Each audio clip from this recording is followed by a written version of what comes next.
মাদের জন্য নামাজ মাফ, ফরজ নামাজ মাফ, সুন্নত নফল তো মাফ হই, ফরজ নামাজ পর্যন্ত আল্লাহ মাফ করছে। এখন আপনার সমান অধিকার দেখা যদি বলেন আমিও 7 দিন নামাজ পড়বো না মাসে, তাহলে কি হবে? এক্ষেত্রে আপনাকে আল্লাহ মাফ করেনি। সব জায়গায় নারীদেরকে সমানভাবে নেওয়া যাবে না, অনেক জায়গায় নারীদের উপরে রাখতে হবে, ওইখানে ওনাদেরকে মানাবে। অনেক জায়গায় নারীদেরকে নিচে রাখতে হবে, অনেক জায়গায় সমান রাখতে হবে।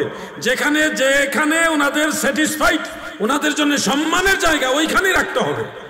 এখন আপনি ধরেন বিশাল বড় একটা কঠিন কাজ করছেন, পাথর ভাঙ্গার কাজ। এই কাজে যদি সমান অধিকার ওনাদেরকে দেন, তাইলে কি ওনাদের শরীর শক্তি সামর্থ্য এটা হবে?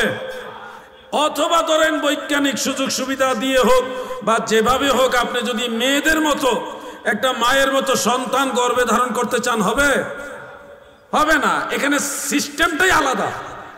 এই যে আলাদা, আপনি চাইলে আপনার সন্তানকে দুধ পান করাইতে পারবেন না, ওই সিস্টেম আল্লাহ আপনাকে দেয় নাই, এটা দিছে মাকে। কথা বলছেন?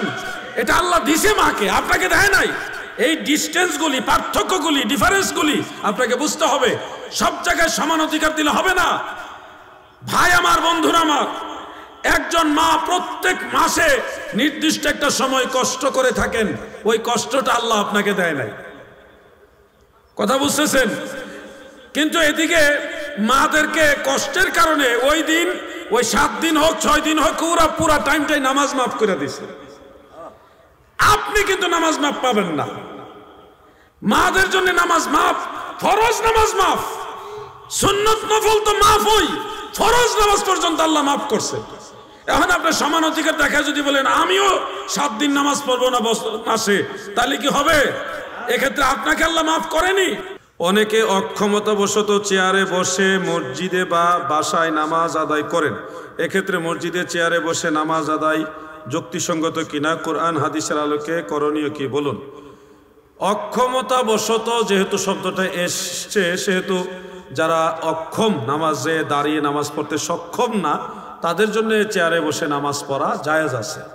কিন্তু কথা হলো, যিনি হেঁটে হেঁটে মসজিদ পর্যন্ত যেতে পারলেন, তিনি দাঁড়িয়ে নামাজ পড়তে পারেন না, এটা তো যুক্তিসঙ্গত কথা না। কথা বুঝতে পারছেন না? দয়াল নবীজির শিক্ষা দেওয়া পদ্ধতি হলো 3টা। আপনি মাটিতে বসে নামাজ পড়বেন, বসে না পারলে আপনি দাঁড়িয়ে নামাজ পড়বেন, নাইলে বসে পড়বেন, নাইলে শুয়ে পড়বেন। এই 3 পদ্ধতি। দাঁড়াইতে যদি না পারেন তাহলে মাটিতে বসে নামাজ পড়বেন, বসতেও যদি না পারেন শুয়ে শুয়ে নামাজ পড়বেন। এই 3 পদ্ধতি। এখন আপনি কেমন অসুস্থ, যদি এরকমটা হয় যে আমি দাঁড়াতে পারি, চলাফেরাও করতে পারি, কিন্তু রুকু সেজদা করতে গেলে আমার হাঁটু বা কোমরের রগে বা ডাক্তারি কোনো ধরনের প্রবলেম আছে বলে, সেক্ষেত্রে এটা ধর্তব্য। আপনার যদি ওই ধরনের কোনো প্রবলেম থাকে, তাহলে আপনি অবশ্যই বসে চেয়ারে বসে নামাজ পড়বেন। কিন্তু যখন সবাই কিয়াম করবে, দাঁড়াবে, আপনি তখন দাঁড়াইতে হবে। কিয়াম করা নামাজে ফরজ। নামাজের 13 ফরজের 1 ফরজ হলো কিয়াম করা, দাঁড়ায়া নামাজ পড়া। হ্যাঁ, সবাই যখন, ইমাম সাহেব যখন দাঁড়ানো থাকবে, আপনি দাঁড়াইতে হবে।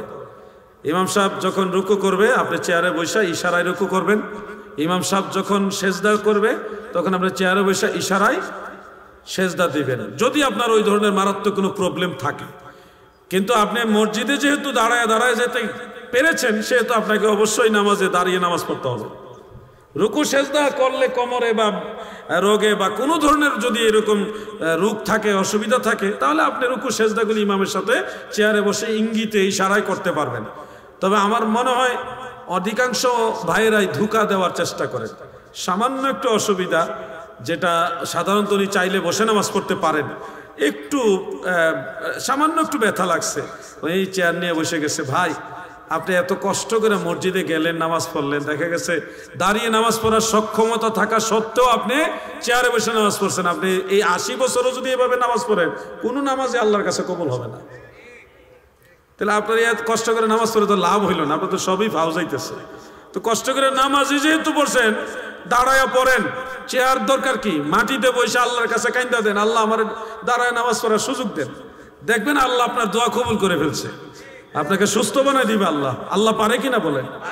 এই জন্য মাটিতে বসে নামাজ পড়বেন, চেয়ারটাকে অ্যাভয়েড করেন।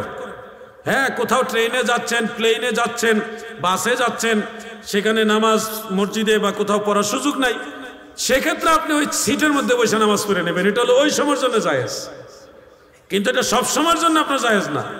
আল্লাহ আমাদের ভাইদের বুঝার তৌফিক দেন, বলেন আমিন।